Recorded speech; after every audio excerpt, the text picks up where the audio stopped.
France Inter.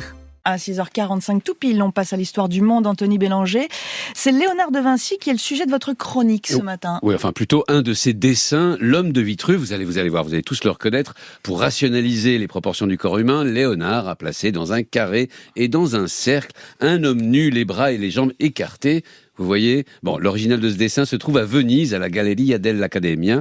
Et si nous connaissons tous ce dessin, c'est qu'il a été reproduit un peu partout, dans des livres d'art, bien sûr, mais aussi sur des serviettes, des mugs, des magnets, des cravates, en poster, et même sous forme de puzzle. Et visiblement, c'est le puzzle qui n'est pas passé. Et auprès de qui, donc ?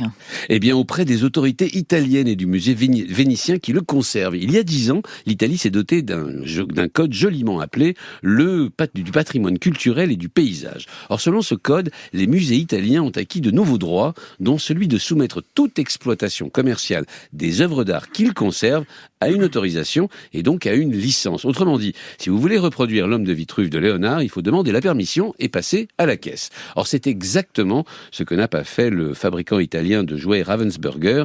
Il a créé un puzzle, sa grande spécialité, de 1000 pièces avec l'homme de Vitruve qui n'a jamais pris la peine de le signaler au musée italien qui lui a donc intenté un procès.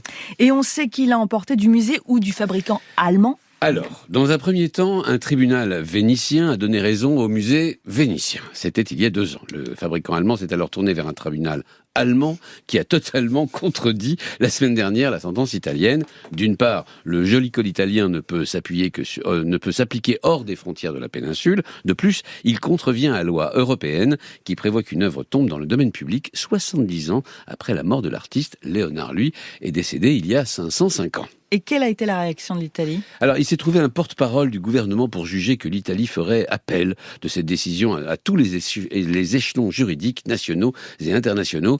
Sauf que le ministère de la Culture, plus prudent, n'a pas réagi, sentant peut-être que l'affaire était mal engagée. Reste que c'est très efficace. En 2022, un modèle de la collection Le Musée de Jean-Paul Gaultier reproduisait la naissance de Vénus de Botticelli. La menace d'un procès a suffi pour que la maison de couture parisienne retire sa création. Quant à Ravensburger, il a aussi prudemment retiré l'homme de Vitruve de son catalogue à l'étranger en attendant la fin des procédures judiciaires.